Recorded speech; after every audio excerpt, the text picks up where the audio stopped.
Welcome back, everybody. Today we have something a little bit different. I had a viewer email me some videos. He submitted some videos for me to critique.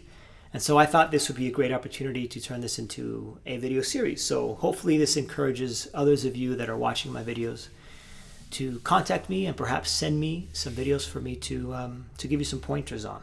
So without further ado, let's get started. He is doing the early lessons from the Sagredas method. So book 1. So he's going to start with lesson 7, going to lesson 8, and then he's going to play 14, 15, 22, and 23. It sounds like a lot, but it's not that much. So without further ado, here we go. The 7th lesson.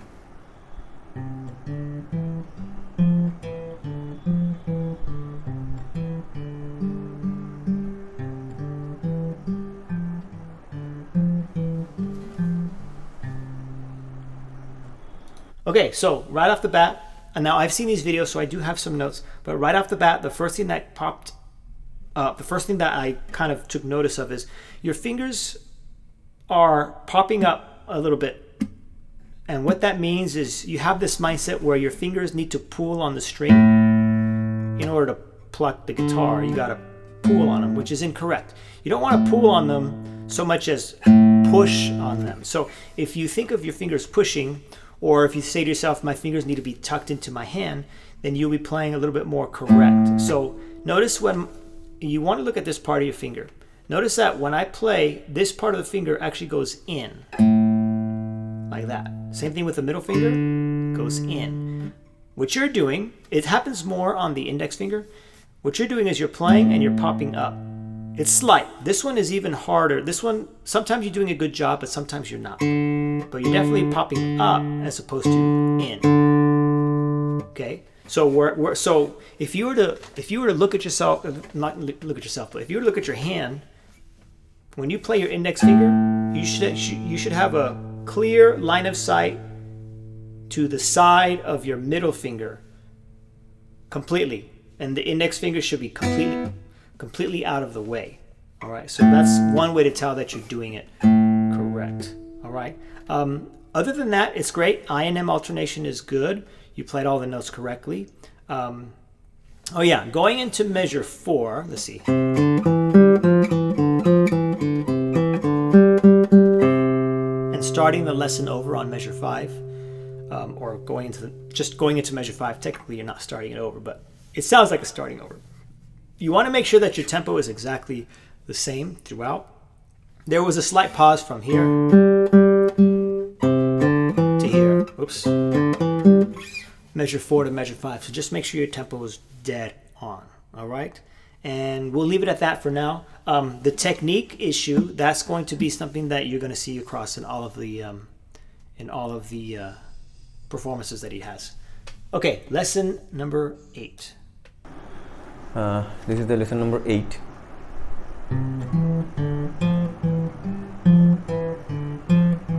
Same thing. If you look at his index finger, see how it's popping up? The middle finger too.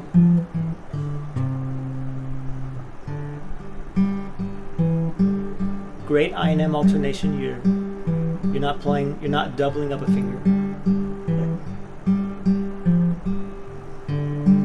Small mistake there, but otherwise that was a good performance.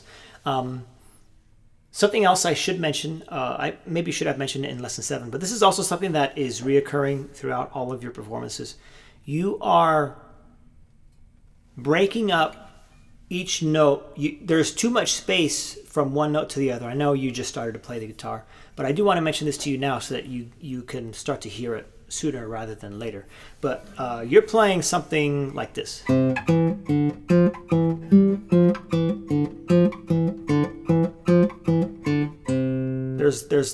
There seems to be like a hiccup every single time you go to the next note. What you want to do is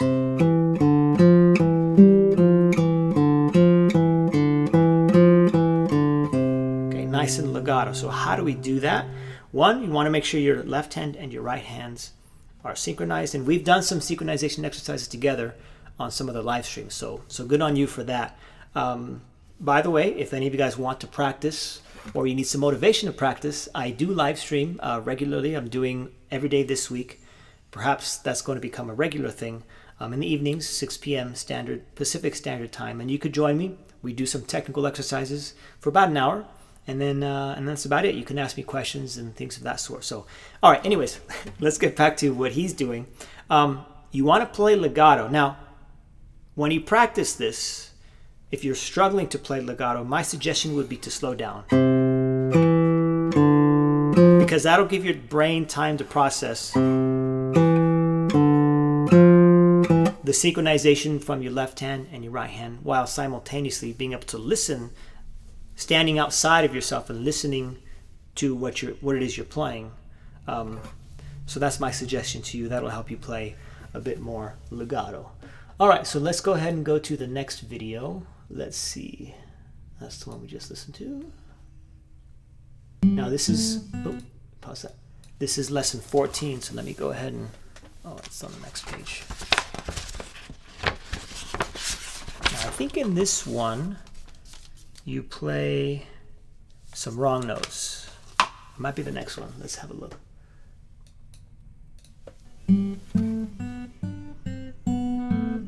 You could probably hear it, how it's breaking up now that I mentioned it.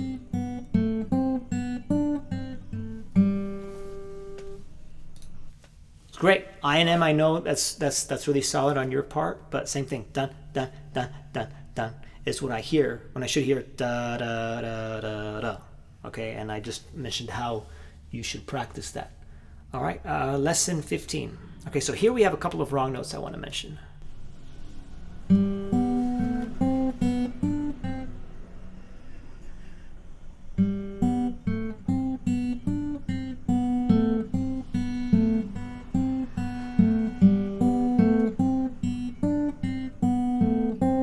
So far, so good.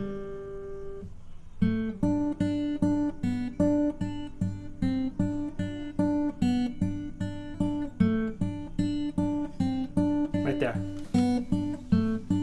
Couple of wrong notes. The last three measures is going to be B into D. You played C into D.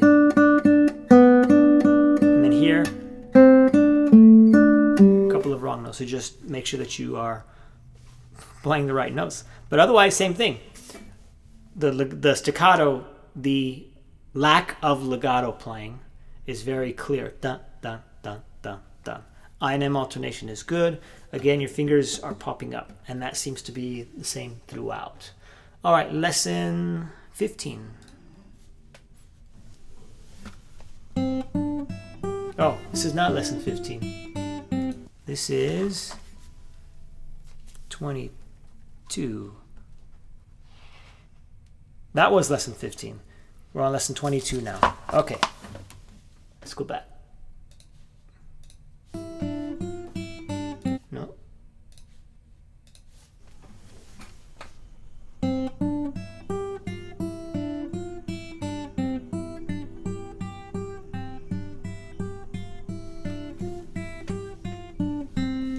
Okay, measure 4. You're not using the right fingers. It says you're going to play D with your third finger, which you're doing, but then you have to play G with your fourth finger. Yeah. So that's something you should make sure you do correctly. Let me listen one more time to the ending. Yeah, okay, good, that sounds good. Okay, next one is 23, and this is the last one. 23. All right, let's have a listen.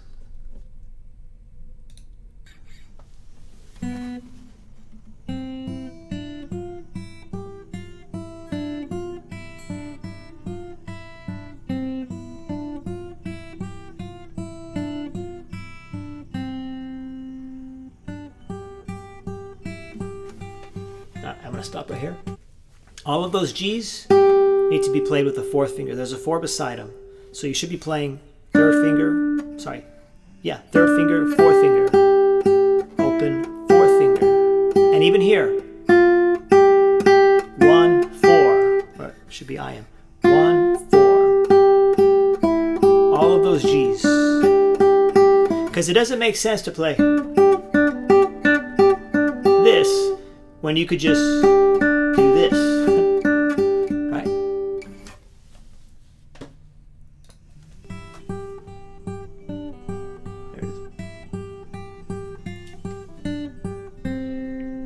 And that's going to cause you to never be able to play legato.